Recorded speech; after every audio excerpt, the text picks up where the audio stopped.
Gladiators are heading here. Yeah, look at ourselves underway. Everyone all smoked up. A long walk here from Heroic. We quite often see them take place on top of a high ground and kind of wait to see what comes. The wraparound usually into the bottom jungle from the Dire side. So a little unusual here that they've swung north, getting an observer ward up high ground to watch for large and ancient camp stacks, and also maybe seeing if someone's come to place a ward in their lane. Yeah, very true. Both teams posturing a little bit. Perhaps a wraparound here coming in for Team of Heroic. This they have done in the group stage before, by the way. This move, exact move that they're doing right now, has been done in the group stage. So if Gaimin Gladiators did their research, they will know. Ace, he's gonna check it out. He's like, yep, they're here, guys. Hello. I found them. Got them good. Does that give away the observer ward on high ground a little bit? A little bit, because he walked around the tree and he got nuked immediately. So yeah, he does at least kind of know. What? The slowest first blood is 87 minutes. What? What? That can't be right. So I think that must be one of those things where is Quinn all right? He's bushwhacked to the tree. Blood grenades being chucked out. Celery trying to cover him here, but it looks like Quinn's dead as well. Heroic getting first blood on the Pango, second blood on the TA. Incredible start for Heroic. Yeah, good start for Analog, getting that kill immediately, and of course didn't use that much. Even got a clarity on him as well early on, so not too bad. And that kill on the TA delays her to the mid lane, which is never a good thing. Another one on Celery. 3 in a row. Oh boy. Has it gone pear-shaped already? It has gone a little bit pear-shaped, yeah. They even got a D-ward in the mid lane for the SF, so that's another added bonus for them. Yeah, and K1 now on top, taking a little bit of harassment before the Ogre comes in here to help him. We got the Ogre lane, the combination here of Ogre and Alchemist helping each other out. The big boys, the brothers in arms, twin-headed, and then the mounted one. But yeah, I think that first blood thing, something that happens sometimes is if you remake a lobby, the initial game continues. So, you know, if you start a game and the draft starts, you have to remake it because they're on the wrong side. That game continues and still like is part of the stats. So the heroes are just in fountain, right? Not doing anything until randomly someone dies. Somehow he gets dragged down fountain. Yeah. Right. Yeah, that could happen. Well, Heroic off to an incredible start already across all 3 of their lanes. SF 7 and 2, but Gaimin Gladiators, you know, back in there, still getting their last hits going. Yeah, do a hell of a lot to topple them. Yeah, they're trying their best to stabilize after what was a very tumultuous start to the game, losing 3 heroes. Analog starting to run pretty low on resources. 2 minutes, about to hit though, so we'll get that bottle refilled back up. As the TA has bottle coming on the courier, so should be able to regen out of those 3 charges, get back to full, maybe even take that secondary water rune. Yeah, getting to survive the first difficult phase of TA's laning stage against SF here. The level 1 to level 3 is the hardest part, I would say. So once she gets to level 5, gets more points in the refraction, lane gets a bit easier as well. And that's the thing, right? You were saying earlier on, these water runes refilling stuff up. Quinn not having the best of times, but able just to get back into the lane thanks to it. Yeah, he's doing fine. Doing completely fine at this stage, especially after that first death. Can't really complain about what he's getting now. And all of them are getting decent CS across the board on the side of Gaimin Gladiators. Alchemist, though, trailing a little bit behind here. As top lane, he's fighting hard to try and get to CS, but it's just hard. The Pango and the Snapfire are doing a great job against him. Yeah, Snapfire just feels incredibly potent. As down at bottom lane, we're going to see Schofield here just get munched on by the Broodmother. Slowed down by Celery's Maiden. Yeah. And around that Lotus pool, getting caught out. Nice little sidestep by Duracho as well. Dodges the bushwhack there right before he gets the kill. Oh, very nice. Well, this is the point now where Slardar has double bracer. He's going to be playing up in your face much more effectively. This is what every offlaner wants to do. Double bracer and then just be happy in the lane. And just stick it out. Bottle refill mid for Analog as well. Try and give this SF every advantage you possibly can. And yeah, just thinking about that top lane. A little Shredder into Swashbuckle, constant harass, very irritating for the Alchemist to kind of sit and fight. And the double melee lane, right? That's something that we talked about at the end of the draft. You wanted a bit of meat for the kind of mid-game fights, the way that they enter things. But in the lane, it can be a little challenging here to really play things out as you'd want. It's definitely a little bit trickier.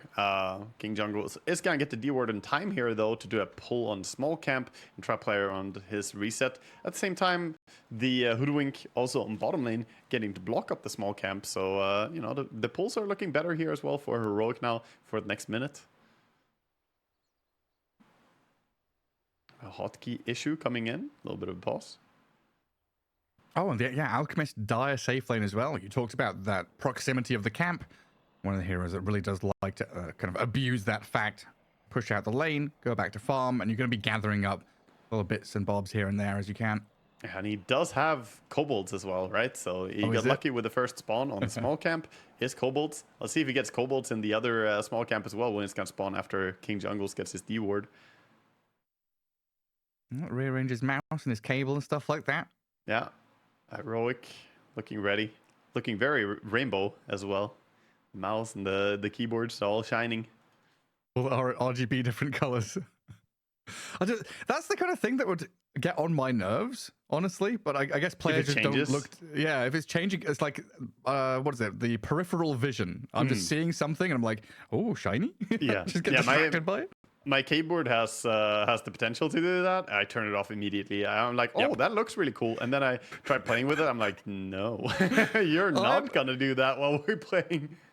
I don't know if it's because I'm old or just because I'm boring, but I've got the same thing. My keyboard has the potential to have flashy lights, but it is just plain white light. Red.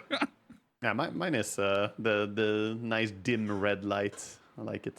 You got a bit of color going. I'll take it back to basics. We don't need the go faster racing stripes for your motherboard and your graphics card. RGB lighting everywhere. Yeah.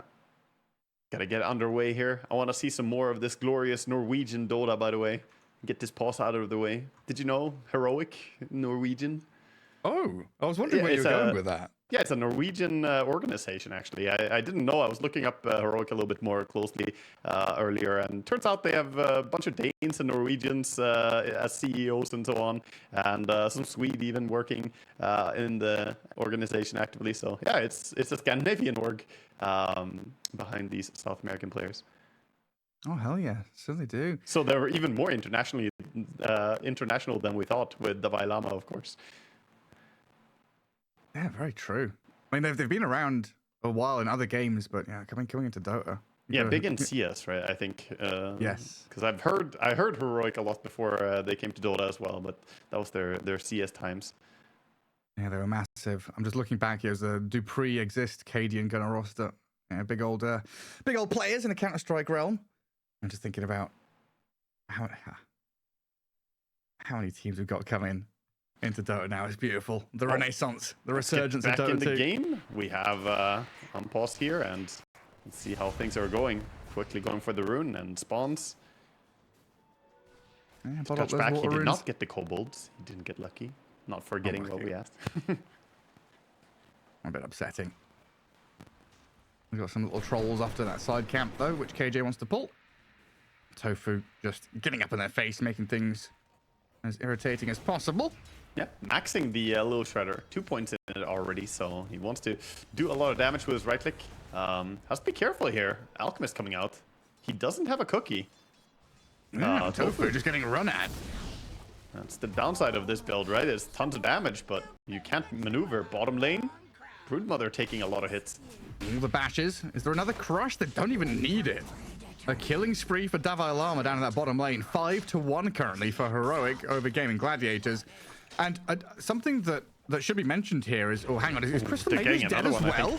Diving tier 1. Frostbite will delay this move from Dalai Lama, but he's so hungry for the dominating spree. Massive stuff. I mean, Ace is now chasing back on K1. Being cut off by Tofu. He's got TP and he's got stick charges, so not in too much bother. But something worth pointing out here, Waga, is that very often we see this kind of early blood being spilled, and it's like, oh, they killed a Crystal Maiden, they killed a Witch Doctor, it's a support kill. The Clockwork has died 7 times. The majority of these kills are core kills, right? Yeah, they really are. I mean, we have already seen every single player on Gaimin Gladiators die as well. That's remarkable at 5 minutes, and bottom, they're trying to bite back here. Doing some damage to Slardar, but he's got the double bracer. He's regenning again. Double bracer treads stick. And now some stacks being made in the jungle by the Ogre. Alchemist will have something to fall back on. The big thing for Heroic is that their safe lane is not going very well. They're getting great stuff on the other lanes, but Alchemist does need these stacks to recover. Yeah. Oh, and he's farming under a ward. This could be a dangerous place to farm for him. Yeah, we've seen a little bit of a combo there. The little shredder into Swashbuckle. Quite a lot of physical damage. As the stats for the mid laners coming up. Pretty even between the two of them in terms of last hits, denies, level. Yeah, TA getting that first rune though, getting the DD rune is nice. The ward does pay dividends here. Gets a kill on the Alchemist as he was returning to the lane. See if they find a D ward. Should be finding it, right? Looks like it's inside the vision, but he didn't find it. Didn't walk up, rather. Alch might find that later. Gotta go further north. KJ is going to get some lane time, get a few last hits and experience as he can. And Alchemist, yeah, just return to lane and he can make that walk back through the jungle if he needs to. As the stacks are actually taken down by the Shadow Fiend here. They're really putting a lot of emphasis to raise Analog's game here in game one. Yeah, they're going to be relying on him quite a lot because the Alchemist will need some space. Whereas, even though the Broodmother is not having a fantastic lane, you know, also kind of struggling like the Alchemist, I think that she's much stronger early game here, whereas the Alchemist needs the safety of his teammates.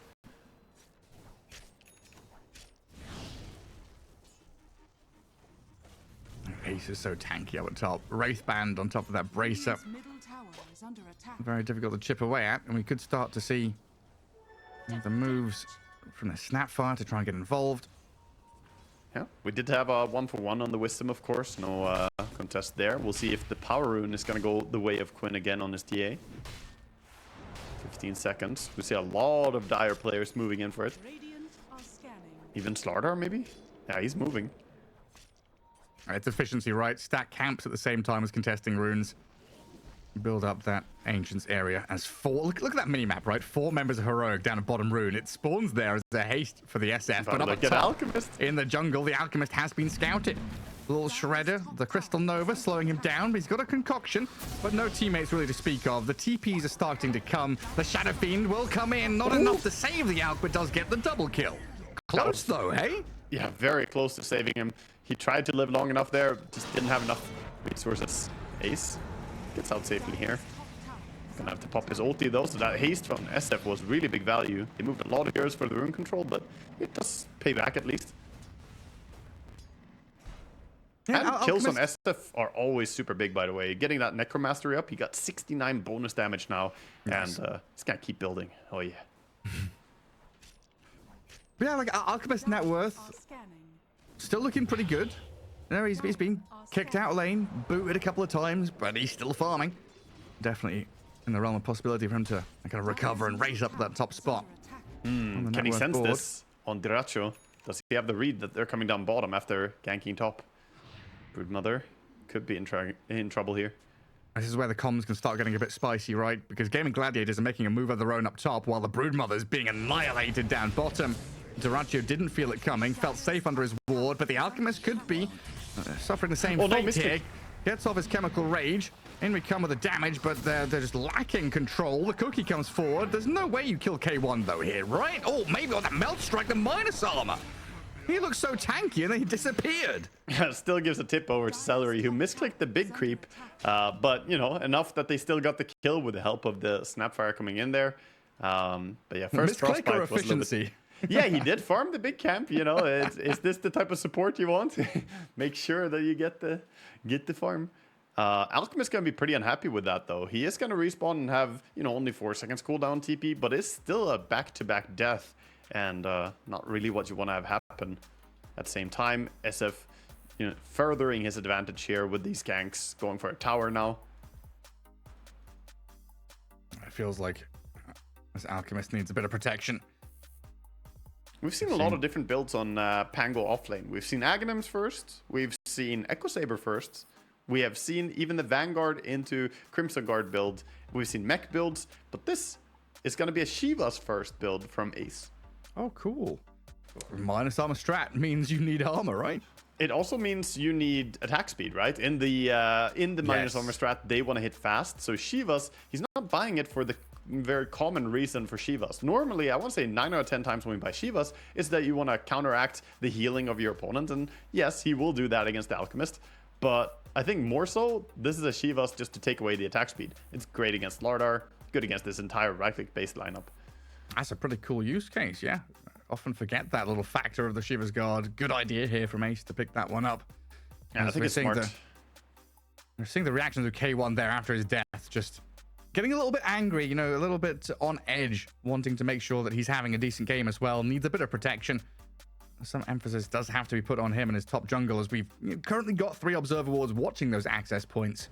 But Gaimin Gladiators, with that good smoke read into the top portion of the map, did find him.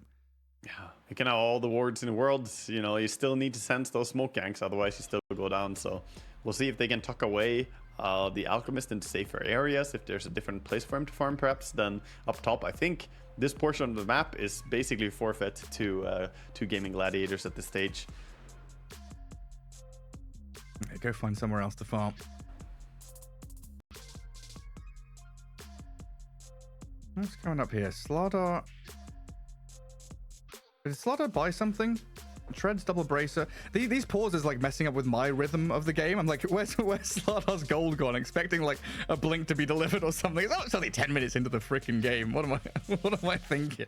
Yeah, no, he doesn't have more yet, but he's, you know, doing decently. The power tread's still there. He has only his neutral item on the courier. We do have a Kaya coming from the Shadow Fiend. That's his first item. First item Kaya into the Yasha, of course, for Kaya Yasha, then Blink, and then BKB. That's his game plan here. I like it a lot. I think it's very straightforward, but it's basically what you want on SF in this patch. Sure is. Get that speedy ulti going. And then Broodmother, Echo Saber queued up. Kind of waiting for that moment before she starts to feel strong. And it just feels like the kind of game where, you know, BKB timing is going to be the real clash of the Titans in this kind of match.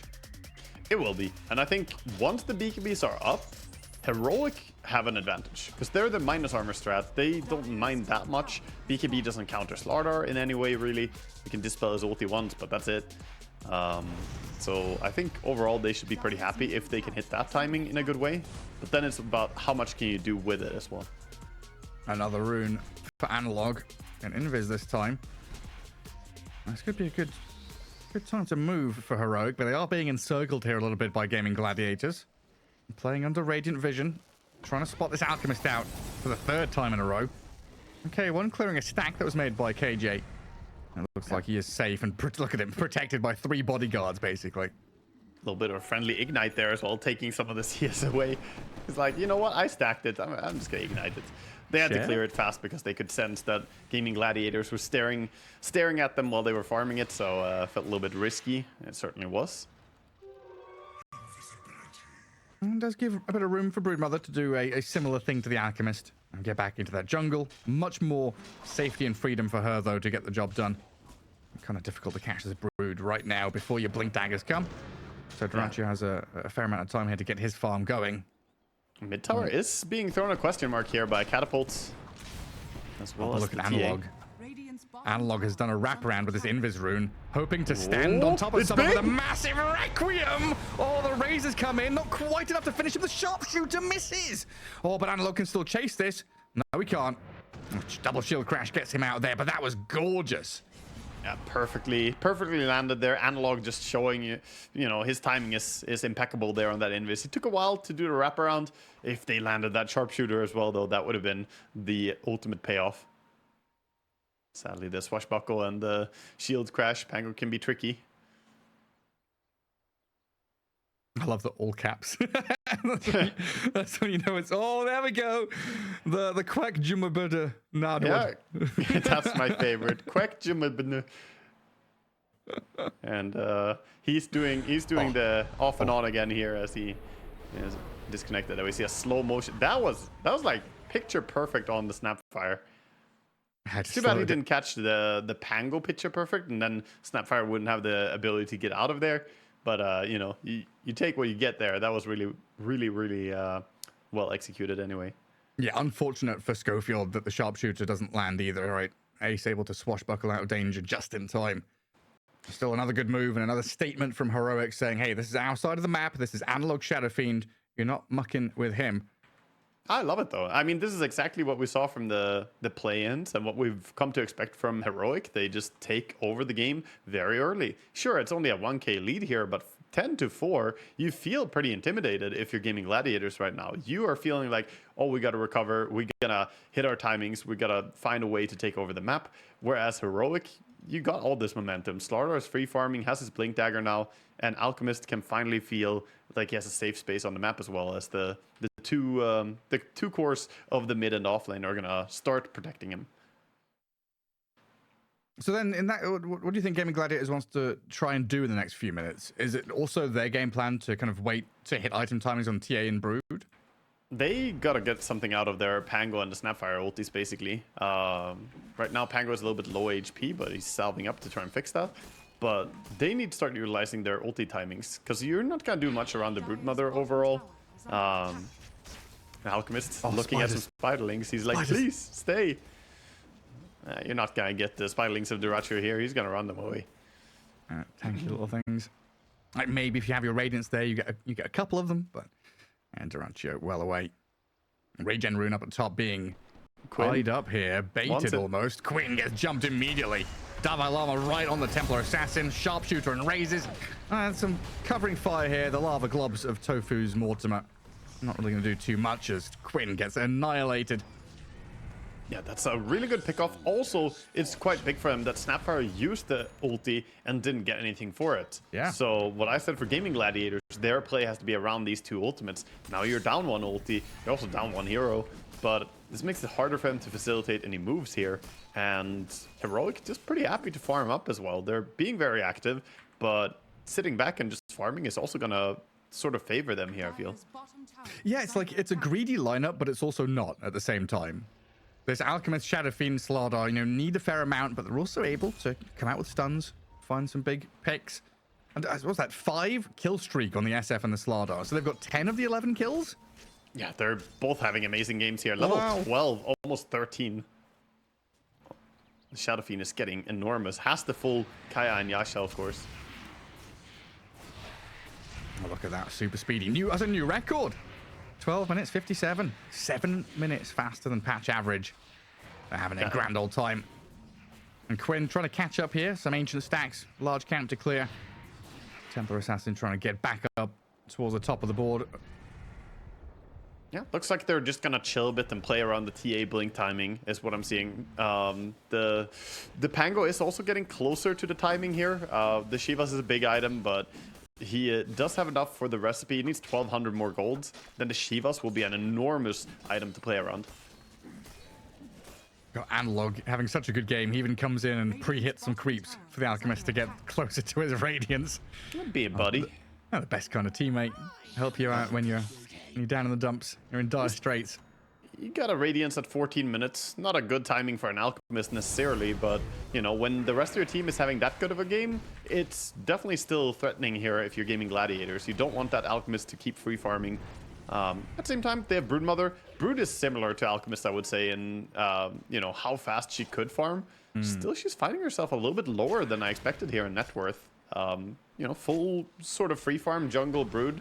I guess that laning stage still comes back to bite him a little bit. Yeah, a lot of pressure. Who's that? Analog under an observer ward. It feels like he's read this scenario and they have scanned it as well. Dire and Radiant both trying to scan to see what's coming. And Radiant knows there's no one mid, and Dire knows that there was someone top, kind of running towards them. But here we go with a tier 1 down. Quinn grabs his blink, coming out on the courier in a matter of time. There's this pressure down bottom starting to really mount up now with the Alchemist and the Slardar pressing forward. Yeah, they're starting to siege up. They're doing it very low commitment, though. They don't really want to go under tower and get caught by Pango ulti and Snapfire. So they're being a little bit cautious. They do get the tower eventually, but yeah, playing it pretty safe on Heroic side. Massive difference. I mean, the 3k lead Heroic have is basically down to bounty rune difference, honestly. Like 3.6 compared to about 800. Yeah, but they're also getting more gold from the bounty runes from Yes. the Alchemist, right? So they're kind of cheating, getting extra. But yeah, rune control, very important for Alchemist games. Now they've had bounty runes, they've had the majority of the active runes for the Shadow Fiend. We've seen him grab haste and invises that have unlocked kills for him very nicely. And there's that Shiva's Guard, new record, Pangolier. 15 minutes, 41 seconds, it comes out, and they want to fight around it. Trying to move in here with Ace's Rolling Thunder. Shivers in towards the Slardar as he's frostbitten and frozen down, but Dalai Lama sprinting away. Kisses are coming, will they land? He's a little piggy now, but he's blown up into absolute... Oh, hang on. Requiem got a stun, they've got him. Ace is down. Very nicely done. The chase is on. Schofield moves in with the pushback on the maid, and the damage unleashed here by the Shadow Fiend, and Duraccio stunned once more for the bit of damage from Analog to pick up a double. Yeah, he TP's out on the TA again, get clipped by the It's a long TP. ulti. Still gonna be safe though. Yeah, slow TP onto the outpost there, a little bit worrisome. Gets out safely though. What a beautiful first reveal of the Kaya Yasha for SF. Up to 27 Necromastery now. This is honestly a concerning part. Kill sprees on SF need to be shut down. It's almost more important to get a kill on him right now than a kill on the Alchemist, because this damage, it's ramping up. And once you go towards the later stages, you know, if he gets Aghanims, it gets crazy. Here we see it again. Pango just gets caught next by an Ogre. Shadow Fiend just has so much damage out, but it's insane. A double kill there. Some overcommitment and perhaps overconfidence there by Duracho as well, going in without BKB into this lineup. He just can't really stand and trade that well. He also only has 2 points in Insatiable Hunger so far, so he doesn't lifesteal that much. Well, look at that. 10,000 damage for the Shadow Fiend. I mean, he's played a clean game. Analog is having the game of his life here. He just absolutely amazing start. Yeah, this has felt much better, kind of fourth picking the SF rather than the straight up first pick Shadow Fiend, giving a lot of room to build a draft around it, not get countered.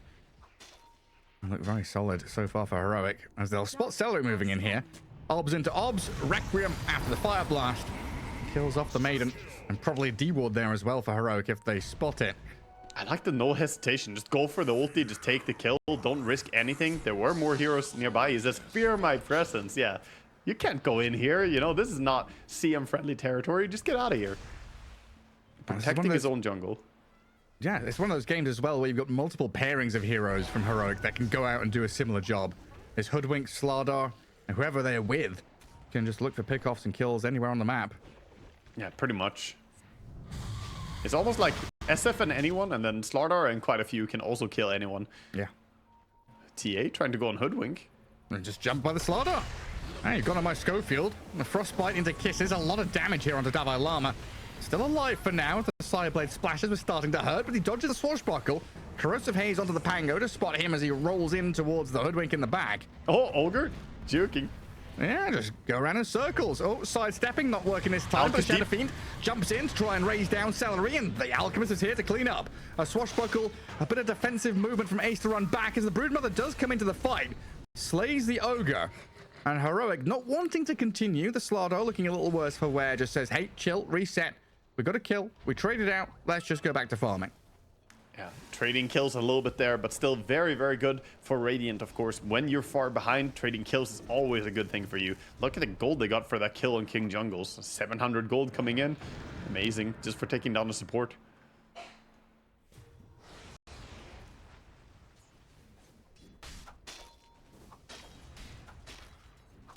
Too often Trying to stabilize a bit. SF still sitting around his Slardar here. Yep. Trying to get use of his next ulti immediately. He's going to step over a TA trap, so he's been spotted around the top area now. If they'd waited just a little bit longer, they would have seen Ace there. Aggressively swashbuckle into that lane. But I guess, like you're saying, if the trap spotted him, that's the reason that Ace is doing it. Yeah, kind of tricky to make these ganks, and that's why some of these random TA traps can be really, really important, just to reveal like a Slardar or a Shadow Fiend somewhere. 20 minutes, and we immediately see Heroic go and take their Tormentor. It's something they've been consistently doing throughout the play-ins as well. They were one of the teams that have been really on point about taking super early Tormentors every time. Yeah, it's like that Tormentor is Big Ben or something. You hear the bongs, you're like, oh, well, there we go. Yeah. It's Tormentor o'clock. And they have such a good team for taking it, right? It's automatic. When you have a minus armor draft, you also have a Tormentor draft. And also a Roshan draft. Just good for these objectives. Oh, we're up to 8 for the Shadow Fiend now.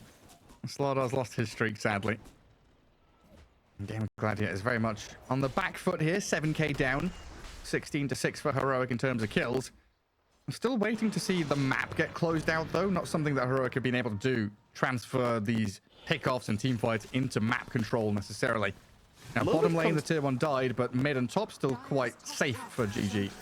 Yeah, a little bit concerned about how they're very, very far ahead in terms of power, but they haven't exerted pressure onto many tier 1s or tier 2 towers yet. So they still need to like put the nail in the coffin on this one. They're well ahead, but Gaimin Gladiators, look, they're even going for Roche themselves. They're looking for moves. Oh, I was going to say this could be backfiring though. Oh, he gets off the BKB. Duracho slips away from the grasps of Heroic, barely survives. I was going to say this move has to work out for Heroic here because they want to kill and they want to go into Roshan, but now Gaimin Gladiators have got all the chance to set up with webs and traps. I think it's the big part about the BKB being on cooldown though. Now they could just go for the Roche themselves on Heroic. They feel like, you know, you trade... Oh. Another Blink Crush. A Requiem. Shield Crash tries to get him out with a barrier and the shield, but Ace is still taken out. So now it's BKB down and Pango dead. He will buyback for this. They want this Roche. He does have buyback available. They're going to set up, try and take a fight here. Getting into position. Roshan, he's begun here by Heroic. Corrosive Haze on him makes this go down pretty quickly, but they see into the pit with the traps. The Boomerang and the Bushwhack keeping the TA back as K1 he runs forward in onto the Templar Assassin here. Chemical Rage going, BKB up, aiming for Tofu now as the Broodmother fights back. Ace buys back. They're trying to stand their ground with a Rolling Thunder back into the Alchemist, but this K1, he's dying to Melt Strike, still stays alive, a triple kill brought up. Meanwhile, the Broodmother is shredded. This Alchemist, he's still alive. Not again. Yet again. There's no way of killing this man. Gaimin Gladiator is going to get wiped off the face of the map. 5 down, 6 if you include the dieback and the Pangolier. And now it's Roshan time for Heroic. Oh my god, dude, that fight could not go any worse for Gaimin Gladiators. They thought that they were strong enough to go in and fight. TA moved very far up, aggressively positioning, but she didn't have a chance to fight. She doesn't have a BKB, so fighting into his Radiance Alchemist just running in confidently. Look at the way he went in on K1. He just doesn't care about the TA that much. Kill off the supports quickly, so once his BKB runs out, they can't get him with their spells, and TA kind of just melted over time there. And of course, meanwhile, the SF was laying into the rest of the team as well, killing off the Broodmother. The Dalai Lama roar. I want to hear that in person. You know, seeing him be so kind of vocal and active and reacting on camera must be such a mood lifter there. You know, having K1 have some problems at the start of the game. Now coming back into this fight where he 1v5'd and ran into the ranks of Gaimin Gladiators. A 7k lead has turned into 15. 16-6 has turned into 22-6. And now you've got Aegis for 4 minutes in the hands of K1. This is what they needed to turn into something more. And Dalai Lama has his eyes on Duracho. Oh, can we finish him? We need some run after him, chase him for a while. BKB gets popped just to get rid of the ulti. Through the gate. Bash? Nah, he's out of there for now. Dalai Lama, wait, is he still? Okay, he's not gonna go down there. There's too many heroes on the bottom part of the map, but that does mean, again, Broodmother, a BKB used not during a team fight, and now they're gonna have to concede top part of the map. King Jungles finds Celery. Celery just walks up through the little hole in the trees. He spots a massive belly. Like, what is this? What's going on here? Like, it's surrounded by ogres. It's just like in Pokemon, you know, you're just casually walking through a nice little encounter. Glade, no, it's just Snorlax blocking the way. You know, you've got to get a Pokeflute out to get rid of him. Yeah, this is starting to crumble quickly here. Stolen Tormentor goes the way of the Alchemist, so he gets his hands on the Aghanim Shard here, now able to dispel, and of course SF again. He's just on point. I mean, Analog just doesn't miss this game. 11-0-4. He's monstrous. He's absolutely monstrous.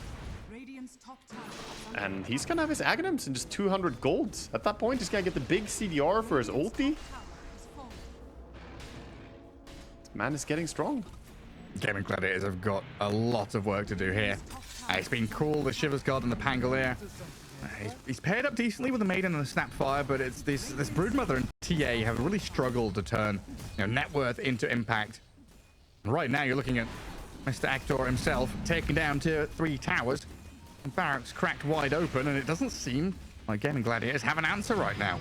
Yeah, I don't see anyone ready to fight. They have BKB up again on the Broodmother, but again, this comes back to just this pace that they have, right? The Heroic playing so fast, getting 3 towers and a range racks as well there. The gold advantage is just stacking up here, and it's not the Alchemist effect at this point. This is just them being ahead and making the most out of it. Dire's bottom tower is under attack. Where is Dyrachyo now? Just trying to farm, push out that side wave. It's just perfect place for Heroic to be right now. Dire side playing into Radiant Ancients. Pivot from top into mid. Easy tier 2 for them. And TA now doesn't up have to high items ground. to fight this. She doesn't have Hurricane Pike. She's working on an MKB, but that's a pipe dream. That's miles away. Top barracks are under attack. Melee Rack's pretty much forfeit here to K1. You can frostbite him, try and hit him with a Meld Strike. It's just tickling the Alchemist at this AC point. doesn't care. Incredible. Oh, the Melee Racks. Good night. Average CM auto attack right there gets tipped by Dalai Lama. Well, Celery tried. We can give him props for that, but Oh my no. god, the gold. Oh, did you see that? The Alchemist getting so much value there. All the Spiderlings. pretty much that entire 400 gold to the Alchemist. 909 for the Slardar, though. That's a little surprising. Yeah, he's been killing a lot of them using his shard and just crushing. It does insta-kill them, so very high damage. Defiant Shell, Vindicated Axe, Defiant Shell. Okay. Oh, Shadow Fiend? What And happened this there? time, Analog doing some questionable stuff, but you know what? He's earned that. He's earned that one. He had a lot of really good fights so far. Put a little bit of a curse on him. He whiffs it. In 50 seconds, he has it again, though. Got that Agonist. Well, what was it? You miss 100% of the shots you don't take? That's true. Yeah, he took one, missed it. I mean, he only had a low ground vision, right? He had a low ground ward. He thought they were walking up towards him. And in that case, that ulti would have been really good. So it was a prediction play that he made. He didn't have, you know, the perfect vision that we have. And it doesn't always work. Davalon has found the Broodmother here. Dyrachyo is a third BKB in a row where he's using it defensively to run away. But he's been found at the bash. Caught out, TP cancelled, trying to get over the webs, but stunned up in the Gleipnir. You won't escape. That's very, very true. The Slardar stun coming in. There's just no way. He tried again to do what he's done before with the BKB and the run. I don't think he had his Manta Style yet, right? He got Manta Style now after dying. Otherwise, he could probably have tried to get away with using that. TA is getting closer to MKB.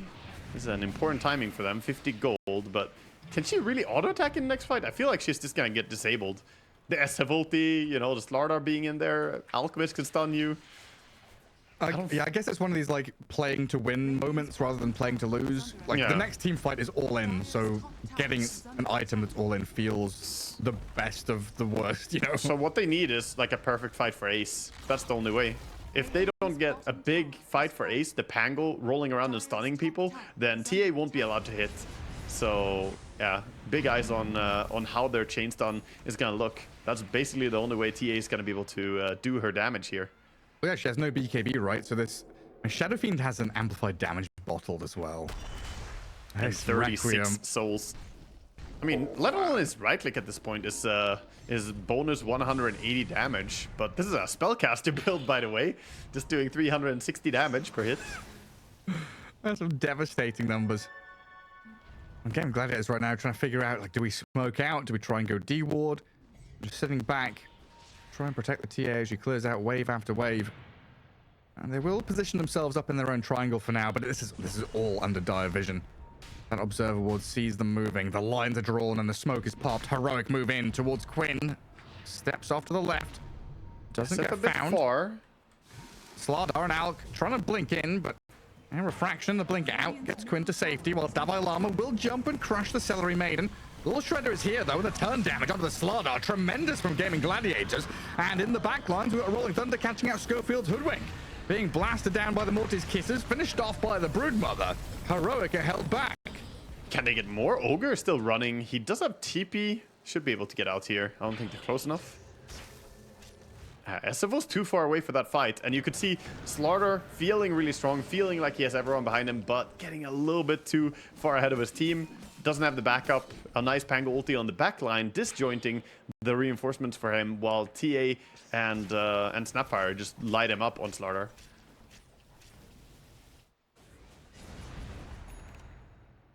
But yeah, obviously, big team fight without your SF is going to be hard to take. He's getting close to Refresher now, though. I think he has the entire thing, essentially. He has the Refresher on the courier, the recipe. Oh, he has it on him. He's massive. And Killer Tormentor, and he avoids the smoke gank as well. And nice from Gaimin Gladiators to get out across the river and try and find something more just from that base defense. And now it's the next round of massive items from Heroic. The next potential Roche fight for them as well, but that could be one last chance for Gaimin Gladiators here to battle around the pit. Double BKB now on SF with that Refresher, double ulti, of course, with Aghanims looking crazy, and the Alchemist going for overwhelming blink already here, so he has a way to stop these blink outs, at least from the Pango. He can't stop the TA necessarily if she doesn't have fraction down. Everything coming through the gate. It sounds like a CM ulti hearing all the spiderlings go through. Oh, look at that money. Radiant's middle tower is under Roche attack. is going to spawn in 40 seconds. Radiant don't know when it's going to spawn, but they know that they won't be there, I think, because they don't look like they're going to go and contest. Dire's top tower is under attack. So this is going to be a pretty free Aegis, Are scanning. unless they make a move very quickly here. But yeah, looks like they're just trying to farm. They have BKB timing and 700 gold for TA, and it's absolutely enormous.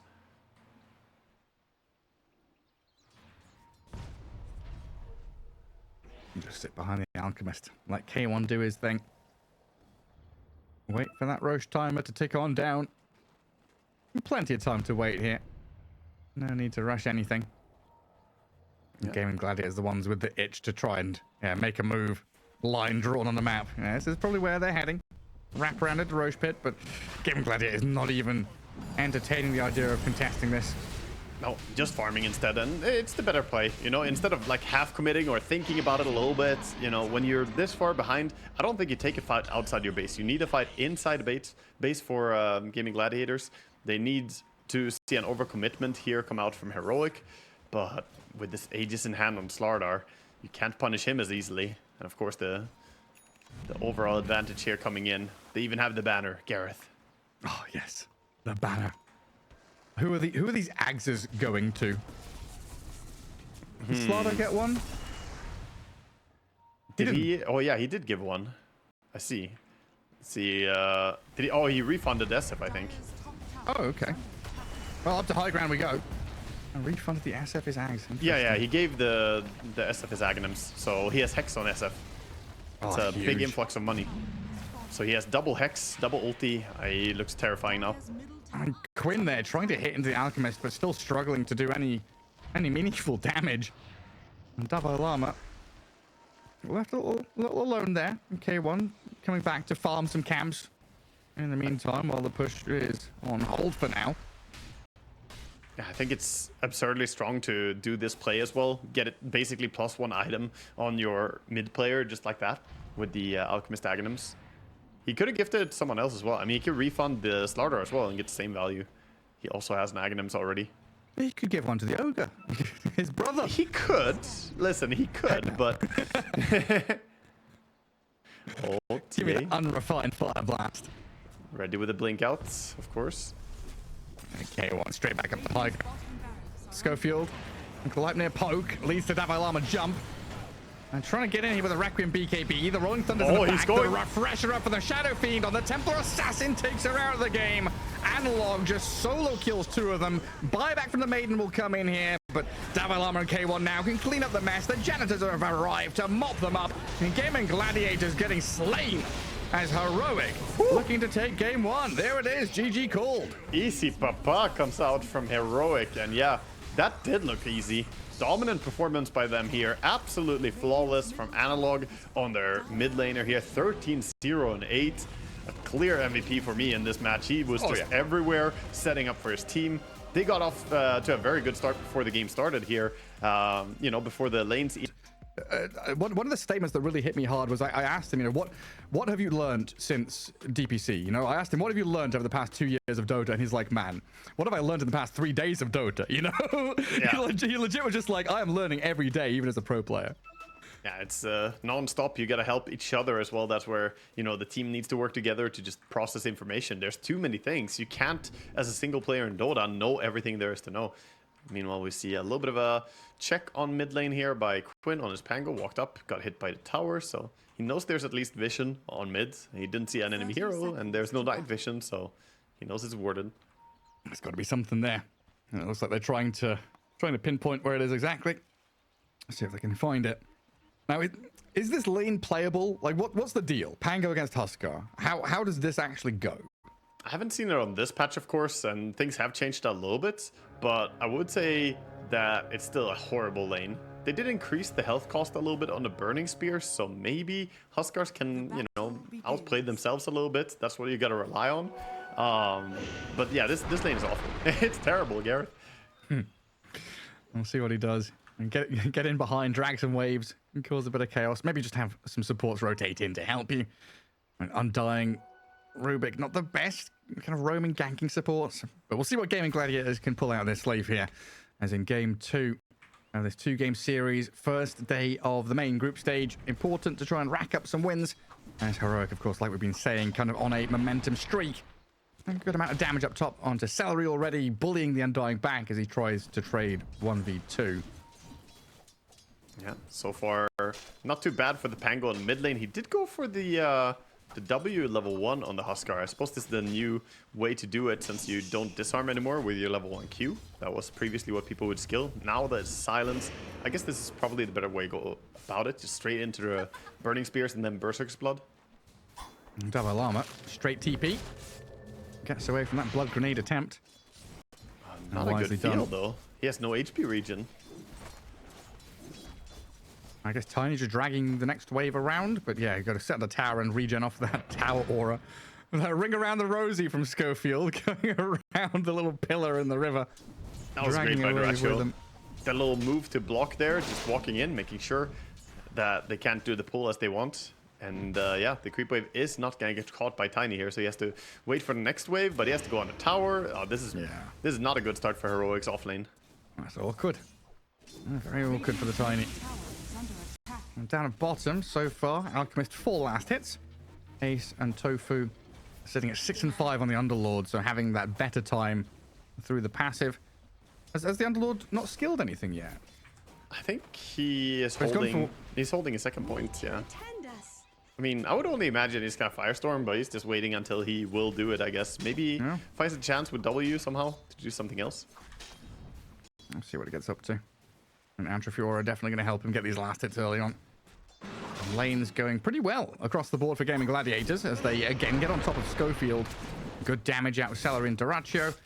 And not enough to finish off the Tiny, but a good amount of chase to poke him out of lane, while down at bottom, King Jungles and Tofu, the first blood goes to Tofu. But K1 gets the trade. He also gets something for the Alchemist at least, but he can't really stand that easily toe-to-toe here against the Underlord. So even though it's a 1-for-1 in the kill trade, I think you're going to be a little bit happier as Underlord. Alchemist will stun up and get the CS here, though. And Schofield again being poked out by Durantio. The PA just chasing.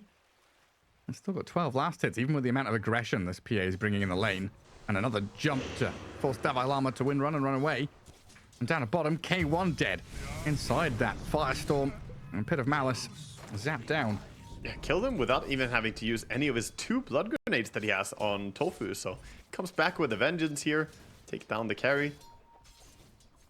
Side lane's looking hella aggressive so far. Mid lane, Huskar not doing too hot against the Pango. Shield is proving to be very useful in this lane, as in every lane.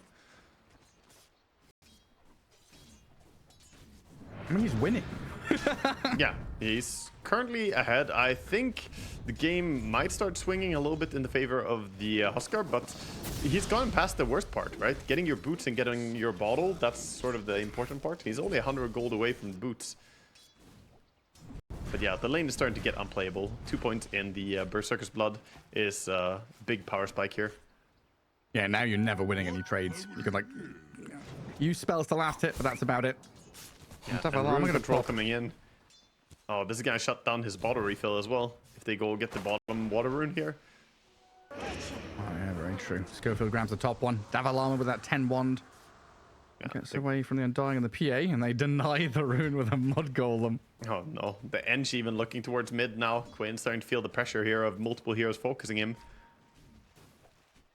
Well, this has been the story, right? Give Analog an exceptional time in his lane. Send heroes mid, send creeps mid. Oh. We've even seen like double wards from Heroic to protect that mid lane.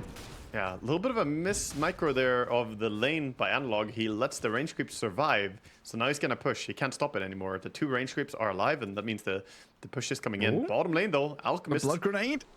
Oh, he's ticking, surviving. but Oh, just dies. Underlord and Rubik offering just enough damage to kill off the Alchemist. He could have salved, but then he wouldn't have salve, and you know, surviving 1 HP and no salve would also not really be ideal. He would be unable to lane anyway, so tough times for him there. Does go down, and another big kill for bottom lane here. Gaimin Gladiators, the lanes are just going really well.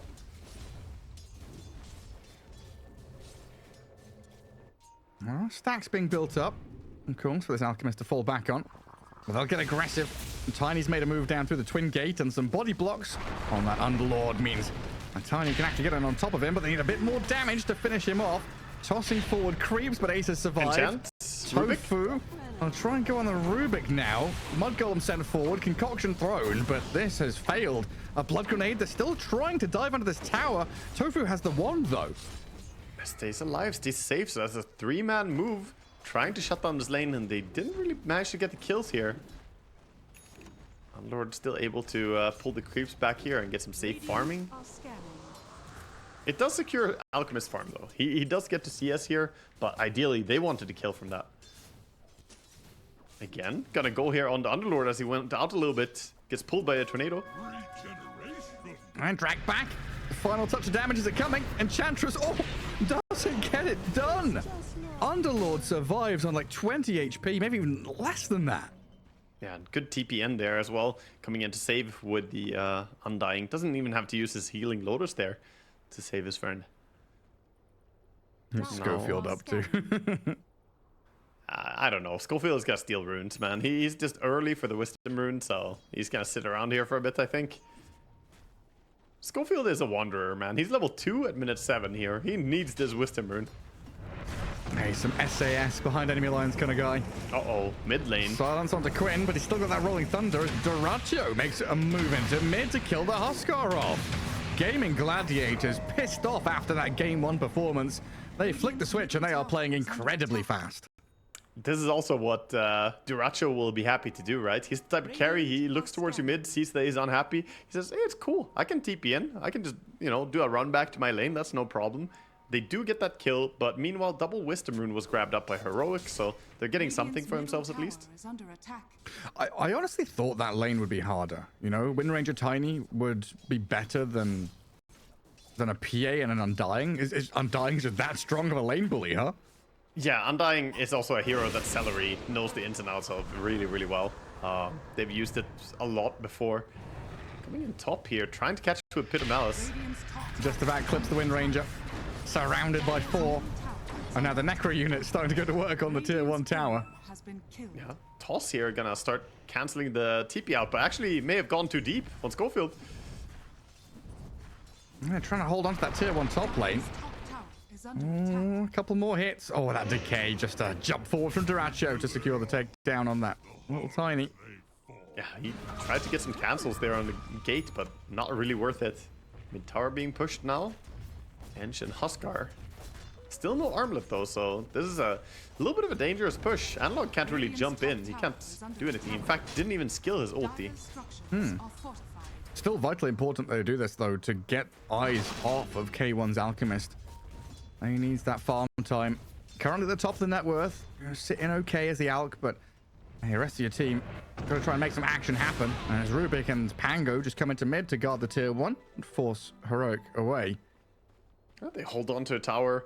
Bit of a move for Ench there, but you know, this is what she does as well. Just get a creep, go somewhere. She's getting quite a big amount of value here from these rotations. For the event. But yeah, the side lanes, big story I feel is that both the PA and Unlord off to a pretty damn good start here. Alchemist of course is ahead, but that's kind of where we expect him to be. He always needs to be ahead. Radiant's middle tower And I guess if is the under attack. game plan was lane domination and you've not dominated that mid or the top lane, you know, Gaimin Gladiators is having a lot more wiggle room here to play out across the map as they start to position themselves mid, kind of posturing around the top rune spot and thinking about shoving tier 1. Analog, King Jungles, and Schofield going to match the movement, try and get this 3v3 going. Adding a bonus hero, the fourth one, the Wind Ranger, comes in with a focus fire, but rebuffed by a tombstone placement. Here comes Underlord. There's a Rolling Thunder and the PA. Underlord TPing in with a gate. King Jungles dead, doesn't get the trade on Celery, but maybe with that Dark Troll they can get the job done, while Davai Lama getting daggered and chased down by Duraccio. Does Wind Run with 11-1 charges, so probably safe and sound under the tier 2. A lot of poking, prodding back and forth, but just the Enchantress who dies. Fantastic fight for Dire still, because they remain in dominant position here to just keep pushing, take the runes. Actually, in fact, Schofield, sneaky bugger, gonna... On a toss? Nah, there's no surviving this, is there? Is there? Analog, he forces them back. Tower is under attack. Okay, Schofield just playing on the line there, the verge between life and death. His friends arrive just in time to keep him safe here. Yeah, Armlet is a minute and a half slower than average. That's not really a good time for him. I definitely got to pick up the pieces here, get some momentum going. But very shortly, you're going to be playing into this Rod of Atos, Pit of Malice, Underlord. A lot of control to kind of keep back the aggressive hordes of heroic heroes. I mean, Heroic's game plan here is to kind of start off a fight with a Tiny or a Huskar and then chase and follow. But if you're playing into Pit and Tombstone, Telekinesis and Rolling Thunder, there's a lot of noise that Gaimin Gladiators can just throw onto the playing field here. Yeah, a lot of things you need to deal with. Just, you know, tedious things during the battle. And right now, looks like Heroic are just taking a little bit of a chill pill with the Huskar still not having a point in ult, even though he has the Armlet. He just wants to farm up, and that leaves this Ench Wind Ranger kind of reliant on the Tiny for action. Good dodge. Sneaky TP. Oh, he knew it. Meanwhile, up the top lane, Duraccio. Okay, they're not going to go for him. Oh, PA even he blinked jumping in. onto them? Bottom tower. Yeah, he knows Focus Fire is down, so not feeling threatened here. Kind of 1v2 bodying this lane right now. Duraccio doing a good job holding onto a tier 1 tower. Just like the threat of, you know, I've got 4 heroes behind. I've definitely got 4 heroes behind me. TP. Oh, he knew it. Meanwhile, up the top lane, Duraccio. Okay, they're not going to go for him.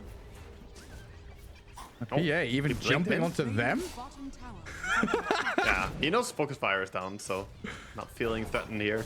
Kind of 1v2 bodying this lane right now. Duraccio doing a good job holding onto a tier 1 tower. Just like the threat of, you know, I've got 4 heroes behind. I've definitely got 4 heroes behind me. If I'm Totally. jumping on you, you know. I mean, in a way, he does as well. The Underlord ulti could come in, so it's not really a bluff. With a semi bluff. Yeah, He sells it. He sells it, and Heroic, they run away. and they gotta respect it, and that means they're holding that tower. Look at the Centaur, though, coming in. Finish the deed. Dire's top tower is under Top attack. tower finally gonna get taken out here by the Centaur Conqueror. Dire's top One of tower the great is aspects under of the Enchantress, just send creeps at towers. There's that thing at the TI that Tundra won, you know, snaking, just sending hellbears into the mid-tier 1 over and over again. Chip away at them.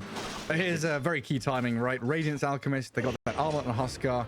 This still feels like farming time for Heroic, though. It is. It's still farm mode. The Alchemist doesn't really want to join fights until he has at least the Blink Dagger, of course. He's just gonna relax for now. More like Gaimin Gladiators could make a play around the Pango ulti whenever they want to. For now, looks like they're also just kind of moving their supports around. The rest of the course is staying pretty stable on the lanes.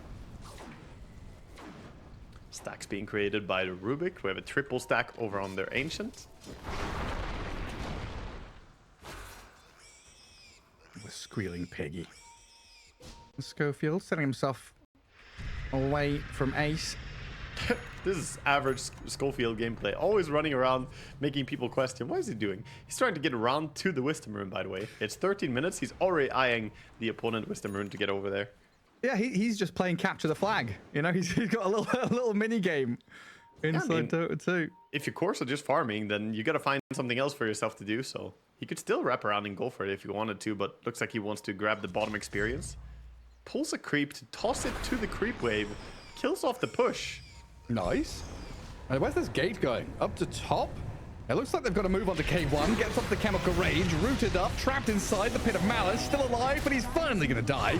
Potential turnaround out from Analog and done by Llama here. Dropping. But this Pango is rolling in and crashing on the Huskar. Ace with a double kill. Analog gets the double trade in return. But now the Tiny... It's open season for Gaimin Gladiators here to finish off some more. The Avalanche, the toss, Schofield chucking people around as Tofu keeps stealing his own spells. Little Piggy down, the drag back into the Pit of Malice, and a massive fight for Gaimin Gladiators. Absolutely enormous. And nowhere around for that fight as well, so tough for her there. Can't really do too much. Kind of off position, and beautiful catch, the Underlord.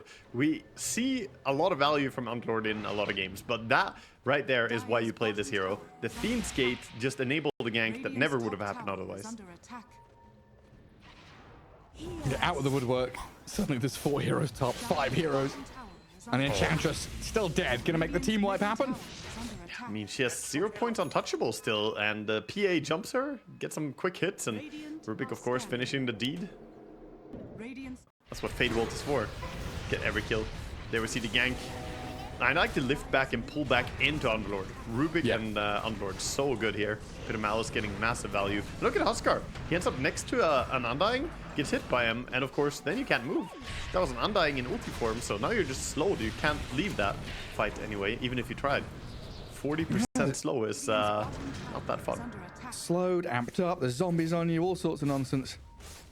Look at that Rubik, 9.3k damage, stealing those tiny spells, doing a tremendous amount. There's Tofu. Tofu is owning, and I think he has an entire Force Staff. Yeah, he does. Force Staff is coming out.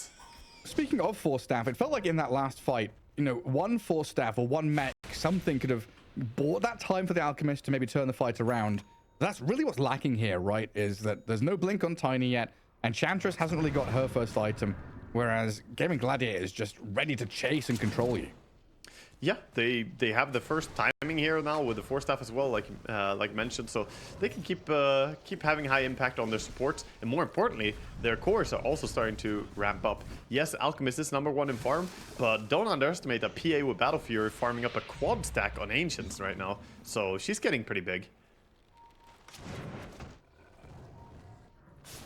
Now he doesn't have the other facet. He doesn't have the veiled one or whatever it's called, so he can't blur farm. HP is going to be dropping all the time for PA. It doesn't have a guaranteed crits though. 6 attacks, 300. Maybe he gets lucky. Maybe he gets the Vampire Fangs on 17. Oh, that would solve a lot of his issues right now. Dire's bottom tower is under attack. No, it's a much different game playing an Alchemist when you don't have a, you know, 11-0 Shadow Fiend on your team, huh? That's the big difference. Analog in previous game compared to this game. And just trying to defend here, doing a bit of damage with Impetus. And yeah, the game is just looking a bit slow here from Radiant. They do have Blink now on Tiny though. It's never ending. It's relentless. Quinn, Tofu, Celery, hell. Again, it's just this out of nowhere. There's 4 heroes on your head as King Jungles. Your Ancients have been taken. You've got to try and get the hell away from here. There's nowhere safe. Yeah, nowhere safe, and now they're stealing your Ancients. They're farming up those with Underlord while also taking mid tower, while PA is farming her own Ancients. Everything is clicking here for the side of Gaimin Gladiators, and looking for the Alchemist who showed on bottom lane. They're going for a gank on him. Yeah, it's just very, very few ways to navigate around this. They've got the Pit of Malice, a Rod of Atos to follow, not perfectly chained together, but with a Rolling Thunder and the crits out of Duraccio, it's easy pickings on the Alchemist there. Yeah, they bring the numbers, get that kill. Wind Ranger looking like she wants to do something. Has the mech, by the way, so not a scaling build on the Wind Ranger. Just trying to get some power spike early on here is what I'm reading from that. Mech Greaves build coming up. I'll try and build some auras. Yeah, also Dispel, right? He almost has the full Greaves. He has the recipe now, so he can Grieve, Dispel the Pit of Malice, because that Pit of Malice is dangerous at this point. Oh, yeah. That for sure is. I mean, with all this momentum now, Analog. Oh god, oh no, Analog, he went to sneak Roche, but they're in there. Gaimin Gladiators winding their sails in the Roche pit. Analog getting pitted up. A Rod of Atos on him as well, going to connect. They're poking at this Huskar, doing a nice amount of damage. They probably could have just killed him outright, but they're afraid of the other heroes from Heroic who now arrive on the scene. He has BKB, so a little bit concerning to go on him when you don't see the rest. Get dewarded now. This is an awkward spot. And which team comes out ahead? We do have Blink on Tiny now as well, so Schofield has that ability to jump and catch someone. It's just a matter of seeing them. This fight. Oh, there we go. The two-man avalanche tossed back, nearly blows them up. Analog comes in with a life break. BKB's up, and look at that stun! K1 sets it up onto 4, turns it on them as Duracio's being burnt by the impetus. Huskar still standing, up and running, and this Alchemist has opened up to shred down Quinn, who's stuck. He's trying to TP out. Oh, he gets away. Gets out. Unlord also got away with the TP there, but they're not going to be able to get through again. So now that you lost the team fight and the Aegis is going to go the way of the Huskar here, and you invested tons of resources staying here. This is a huge swing, Gareth. That was a very, very monumental fight for the side of Analog and his boys here. Look at that Huskar just in the mix, literally in the middle of all fight. Yeah, and there's nothing you can do about it. You don't have enough burst damage, you don't have enough control. And then K1 is given a lot of freedom just to waltz around the fight, full HP for the entire time, doing whatever the heck he wants to. Yeah, it's a power spike thing though, right? The PA doesn't have her BKB yet. If she did, that's a different story, and you can't get away with that. Well, nothing happening right now. We have lost the observer feed for a second, but we'll be back in. Don't you worry. Yeah, for now we see Gaimin Gladiators setting up on their own Tormentor here, and uncharacteristically, we don't have Heroic taking the immediate Tormentor on 20. That's because they want to play forward. Going for Tormentor right now would be a backwards move. They want to go forward. They want to press the advantage. They know late game is very spooky against this PA. So they smoke up, going in. Javelin now on Wind Ranger, so she has some damage on top of that. Greaves. Schofield is leading the charge here. Speedy he is. Windlace, Arcane, smoked up, sees the Celery Undying. That should be a simple pick-off here with the final toss. And Impetus hits landing. Wisdom Rune already grabbed up by Tofu, though. So no additional bonus there to steal. Just going to be a push on this tier 1 tower. And then the line drawn back to the Wisdom Rune and the Tormentor. BKB recipe is arriving for PA, but she has 40-second CD on the teleport, so she is not in position to defend this tier 2 tower. I think they're just going to have to let it go. Dire's middle tower is under attack. Dire's structures are fortified. Maybe with the glyph, perhaps they can deter this push coming in from Heroic, but Huskar is just not backing. Dire are scanning. Tofu just going to try and zap back. Oh yeah, this Aegis gives a lot of room for Heroic to play that wide map for themselves. And Gaimin Gladiators really just have to clump up and try and play as 5. Yeah, they're setting up here. PA joining the fight with her BKB in the smoke. Schofield tapped by the swashbuckle. Shackle shot thrown and a Rolling Thunder used to try and just kill off the Tiny here. Heroic full retreat mode, but we'll see if Gaimin Gladiators can chase with the PA and the Pango. A lot of gap close as K1 comes in to save KJ. They've got to put a mouse down on this Huskar, but the jump back to safety by the PA gets Duraccio out. Tombstone focused down, and how quickly this turns. Wind Ranger critted out by the PA. K1 has gone in though, very deep from him and the Huskar. The turn back, they've been swung on. Duraccio with a double kill, but Tofu's dying, and these two cores from Heroic seem unkillable, untouchable, infallible as they destroy one after the other. Quinn now kind of left stranded. Dalai Lama's brought back, helping out, sustaining this Alchemist to follow through onto Pango. 5 seconds for Swashbuckle, but he's been chained, disabled, and burnt alive. What a fight for them. That was some confidence going in there and using everything on a PA with the BKB, saying, you know what, she's the main source of damage. If we take her out, they're not doing that much to us. It was a correct read as well. I was super worried looking at how Heroic decided to take the fight, but they doubled down on it. The buyback is going to set back the Wind Ranger a little bit, but still a good fight for them taken here in the end. The moment the BKB is down on the PA, she didn't want to stick around and take a long dragged out fight, not into this mischance from the Radiance. So yeah, Gaimin Gladiators losing a little bit of footing here. It's just that chase into chase into chase turnaround, right? When new layers, new heroes arrive onto the scene, into the battlefield, it's like, oh, that's a swing. That's a bit of momentum going the other way. And just as soon as K1 and Analog really turn up with their BKBs, it's the show's over. Gaimin Gladiators close the curtain and say, okay, we're not contending with this. Yeah, it's all about timings as well. We'll see what they're going for. It looks right now like there might be a miscommunication on the side of Heroic. We have Alchemist and Huskar both building Assault Cuirasses. We'll see if they both finish. Because not really ideal. We already have Alchemist committing some items into it. But Huskar also. So I don't think they've talked this one through, Gareth. No. They're also caught up in their own game. Like, oh, we're so farmed, we can buy anything we want to. Yeah. You walk into a shop, you come out with the same Lego set as your brother has. You're like, oh, well, damn. Well, I mean, it's better than like double Greaves or something, I guess. But it's still not really ideal. Maybe having something like a Bloodthorn on the Alchemists if you're going AC on the Huskar. Who knows what they could have done. But Alchemist, we'll see if he finishes it here, as Huskar has his full AC. He's probably calling, I have AC, guys, I have AC. And Alk is like, where's the nearest store? I need to get rid of this. I mean, there were the days of the double Radiance in TI. Yeah. We've had it worse. We need the Devil's Bargain for Alchemist. We need the Doom facet. Yes. Let me sell my items. Yeah, 90%. It's very fair. Hell yeah. The perfect hero. I mean, it looks like they're just going to finish off 2 ACs, honestly. At this point, I mean, you may as well. You already bought the Hyperstone, already bought the Buckler and the recipe. Yeah, why not? Like I said, it's not that horrible. You're losing out on value, but it's still pretty damn good base stats for the heroes that are carrying it. It's not ideal, Gareth. Definitely the coach should have a word with them afterwards, but they're not letting it stop them. Go for that mid tower. The worst thing you can do is start getting, anxious about your timings or what you can do. Just keep playing. Calf just comes in, he's like, double AC, guys? Come on, comms. Comms, yeah. Guys, comms. Comms. Keep up the talk, guys. Oh, the comms coction. There we go.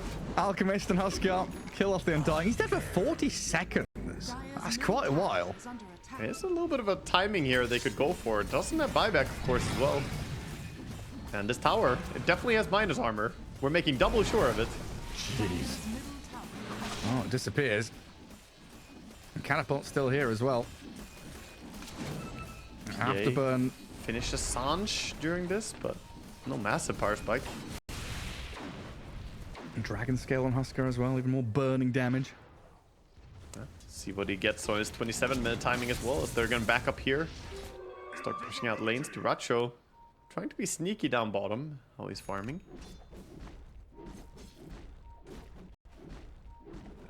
Some pings on that Wind Ranger. They've got the gate and the dagger to start. Actually, they've got gating vision. He just grieves off the Atos like you called for. Gets rid of a root. They've still got damage though with the big old Pango and PA slaying Davai Lama. Now KJ in trouble. Schofield, blinks away. Does not want to be involved with that any further. They're utilizing this Unlord so well. It's really, really hard to survive there. And of course, they had good vision around. They had 2 observers in the neighborhood, so they knew that the Wind Ranger, she can dispel a little bit, but we can keep chasing her. And if she doesn't have her team nearby enough, then she just dies. Maybe with instant TP reaction there from Heroic, they could have saved her, but lose one and lose another. It gives them a tier 2 as well. Yeah, little crack opens. Gaimin Gladiators making sure to put their foot in the door. And they're even threatening. I don't want to say they're threatening high ground, but they're definitely making Heroic think, hey, we come back and farm this wave. They can't just stick around out of the map forever with a couple of heroes down. Yeah, importantly, they're also securing this entire farming space for themselves, taking out the tier 2 tower and getting the kills as well. This is enabling them to stay on the map and keep farming. And, you know, eventually Roche will move down to bottom as well. It is still 2.5 minutes until he can spawn, until he is gonna spawn here. We have a late spawn. This is the best kind of spawn though, right? Like the players think he could be up right now. So it could be, you know, oh, it's dire time Roshan. It's 2 minutes of night time. It's got to be dire time Roshan, but he's going to come down to the Radiant side. So we're going to see, like, you know, ward setup, smoke gang, a fight around the top left corner, and then we're going to have it repeat in the bottom right hand corner. This next 4 or 5 minutes is going to be hectic stuff. Yeah, very scary for Gaimin Gladiators, as any second right now they feel like Roche could fall to the Radiant, right? You have a lot of heroes that are not showing, a lot of heroes in the jungle, so they gotta make a move. They gotta smoke up right now because Roche could be up. Of course, the players don't know it, but Radiant, they are checking it with a creep, and they're staying in fighting position here. Very forward. Step down a sentry. Oh, smoke breaks. Oh, just an illusions nearby as well, so he didn't get full vision here. Awkward smoke out now for Gaimin Gladiators. A power shot across the bow as well. Okay, roll up on Wind Ranger. A harpoon to drag her back in. The gate is here as well as Ace makes the move with the Pit of Malice. Schofield in the back trying to deal with the Undying. Lifebreak is there. And Davai Lama still alive at half HP, taking some heavy crits as K1 comes in to protect her. Analog looks like he's got a lot of free reign on the right side of the fight to move on to Ace now as they change targets, change tact here to take down the Underlord of Ace, who tries to seal Totem away. Surrounded though as they get a concoction on the PA. A lot of target separation from Gaimin Gladiators, but they've lost Undying. Ace has survived, but not for too long as the shackle shot from Davai Lama will secure this one. Rubik falls to the other side to Schofield, and a double buyback under Gaimin Gladiators coming in. Ace is still alive. He's bought a lot of time here, but Analog's arrival will secure this one in the end. Oh, Tiny, look at Schofield being sneaky here, hiding, setting up for something. The dieback potentially. He's got the two-man avalanche toss. PA and Rubik in trouble. Quinn Pango trying to go to work here, but in comes K1 and Analog, the two big heavy hitters, forcing Quinn back to Fountain as Heroics storm up into the dire base. Just hurting them back into the Fountain. At tier 3 time. Underlord is dead, no control, no BKB on this PA now as well, so she doesn't feel strong. And of course, Tombstone still on cooldown for 20 here. Not an easy fight to take. You do have another Pango ulti though. I don't know if it's enough. Pango ulti can be kited here. And Greaves off cooldown in 10 seconds. All of them need a lot of HP. They're gonna elect to just TP out, get to the bottom part of the map and take that Roche. What a fight taken by Heroic there. The important part is Alchemist then started a fight, passed a little Berserker potion over to the Wind Ranger, who manages to stay alive against the initial burst. I'm not sure Wind Ranger is the target, as they don't have a way to dispel her Wind Run.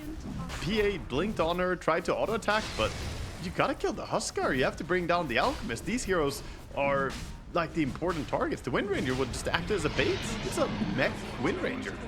That's the thing, right? It feels like perfect itemization from Davai Lama. You touched on it. This dispel against the roots gets her out of that initial move from the Underlord, and then the other two have BKBs. So it's like, well, our Tombstone gets destroyed immediately by the Alk and the Wind Ranger. Our Undying is being jumped by the Tiny. Heroic just really picking their targets very well, while the core heroes, who are meant to be targets for Gaimin Gladiators, are 3 cores of Heroic are unkillable. It feels like, anyway. It feels like it, yeah. These big 5v5 fights, they're really missing those hard disables that we see on Heroic side. Having that Ava toss combo, the shackle shot, the stun from Alchemist, these things are much easier to combo into. Whereas, I don't know, Gaimin Gladiators, they struggle to burst anyone with their limited disables. Like, PA has theoretically decent damage. Not amazing with this item build. It's not, full into damage. But she is needing a nullifier more than anything else I've ever seen. It's so hard to watch. It's the double AC, man. That's what makes him so tanky. He does have Nemesis. Yeah, he does have Nemesis and Satanic now, so she's really, really tanky. And Nemesis gives him a bit of damage. But I don't know, man. PA is struggling in these fights. Oh, it was a difficult pick. It was a difficult draft. And Gaimin Gladiators trying something a little fruity here. Huskar shown on that mid lane. Pierre going to clear the wave. There's a Gleipnir and a jump away. Yeah, they only have one ward outside their base right now, but they do spot Tiny under that ward walking out. Tiny, of course, also sees the Pango. Quinn even thinking about rolling up here, and he's going to have to. Good reactions to get into that ball up. Swashbuckle away, but in the meantime, Dyrachyo is being jumped here by K1 and Analog. Trying to force the hand of Dyrachyo a little bit as Schofield and Davai Lama go deep on the far right-hand side of the fight. Analog going to jump to an illusion to get out of the Pit of Malice, while Focus Fire is out from Davai Lama. Quinn silenced up, sent back by the inner fire, and in comes the concoction again from K1. Analog, he's just standing his ground. He cannot be touched, cannot be found. This Huskar stays there, burning them alive. Another big move, the stun and silence comes, and Gaimin Gladiators all rooted up, netted by the Gleipnir, and Quinn trapped on the wrong side of the barrier. Oh, they can't get through here. They're chasing, trying to go in without Pango. He has buyback, but it's pretty hard to defend here. Undying surprised me there a little bit as well. I was like, I'm sure someone else died. Celery, the immediate respawn. Yeah, I said Underlord instead of Undying. You know, there are two Undies in this game. There was the other one. Nice little save by him. Looks like a set of barracks here. Or maybe not. Analog's first life. Relinquished as Gaimin Gladiators. Held back by the Avalanche. Analog holding the BKB until now. He'll pop it to turn onto Ace inside the Pit of Malice. A lift back to save the Underlord for now, but a great shackle shot there on the PA, forcing the hand of Gaimin Gladiators to try and save Dyrachyo, but he jumps back in aggressively. He is hitting. Blows up Davai Lama, massive damage onto Analog. Down goes the Huskar, and Schofield will follow him into the grave, trying to escape, but there's a triple for Dyrachyo. Dyrachyo coming up big here, TPing in, trying to chase. Alchemists, I think he's out though. Jukes and jives his way out of there, and yeah, that was a little bit costly defense having to use the buyback, but yeah, fantastic fight for them, and a huge comeuppance here for the PA. The amount of gold he got there will put him close to his entire nullifier as well. Also gets the experience rune here. As we take a look at the items, we can see he's not 3.4k gold.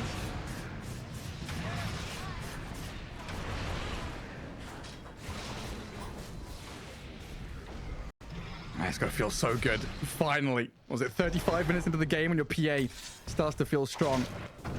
I mean, the PA, we always knew this game is going to start tipping more and more towards Gaimin Gladiators as the game progresses. There are some items you can buy to try and help yourself here. The MKB on Huskar is big, but maybe Aghanim's is needed too. It's kind of tough to say. Perhaps they pass it. The Alchemist is building Aghanim's, so I guess he will give it to Huskar and you get the double timing.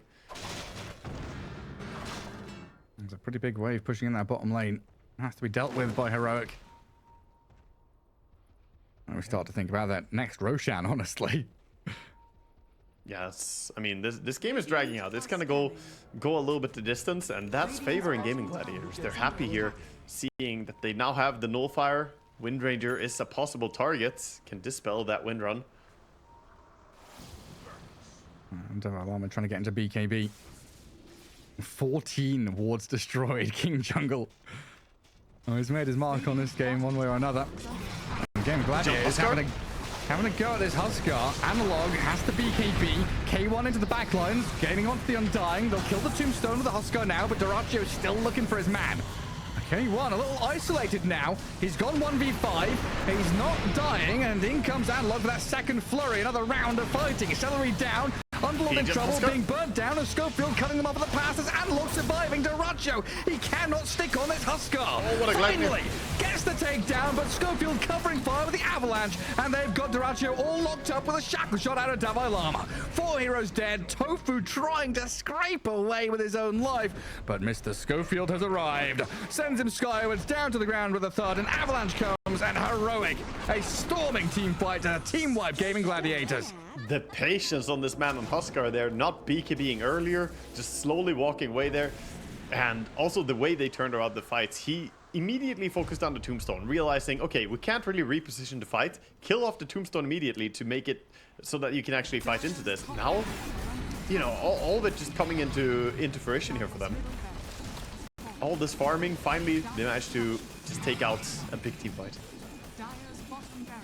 It's investment, right? You invest into these stocks and bonds and K1 to the moon. Mr. Farm himself. Yeah, we didn't see huge impact from the Aghanims on the Huskar there, but he did use it to lock down the Unlord a little bit. Buyback coming in from the Rubik. Not going to deter anything as the POS 1 and POS 2 are still dead. And it's Mega Creeps now.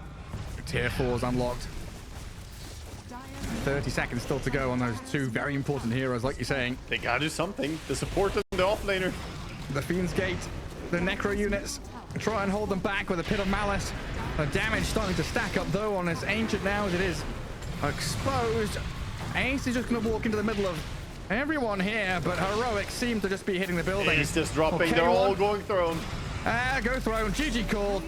Gaimin Gladiators tap out in game 2 as Heroic take the 2-0 victory over Gaimin Gladiators in their first series of the group stage. God damn, dude. Heroic. They looked so sharp all the way from the start of the play-ins, and